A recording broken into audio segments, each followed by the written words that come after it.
I want to thank all my fans and my family. So, thank you. So what I'm going to be doing today is I'm going to list what I thought was good, what I thought was bad, and then I'll make some general comments about the actual content of the speech.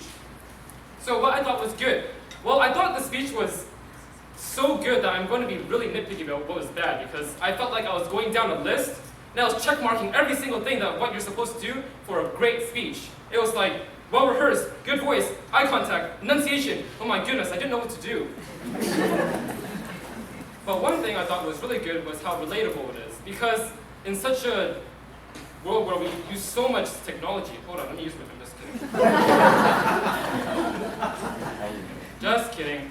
But you really did rehearse it very well, because I could tell by how fast you were speaking and how you were enunciating everything with such ease that it was so amazing for me to see how, like, I don't know how many hours you spent actually rehearsing the speech.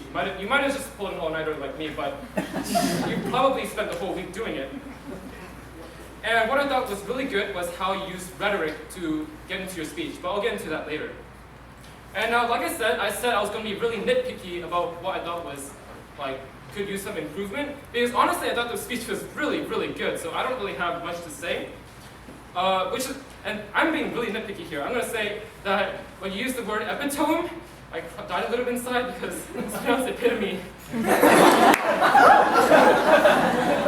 I did say that being very fast in your speech is a really good thing, but using the opposite can also be really good, because being really slow can give a lot of importance into what you're trying to say.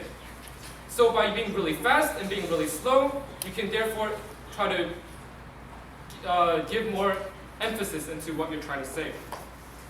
In addition to that, maybe you could try to, move the podium aside, like what I'm going to do here. It's not a good idea, because I have to move and get the speech. Okay.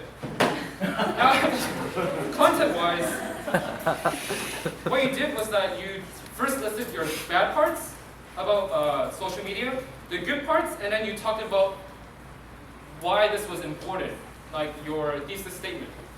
And I thought that was very structured. I thought that was a good thing.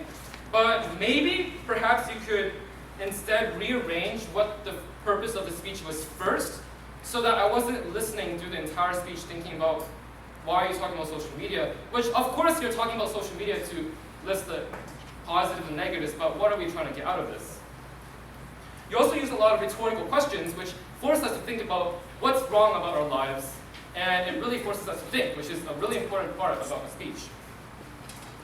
And so before I want to end the speech, I want to do something that I was inspired by you, is to take a selfie.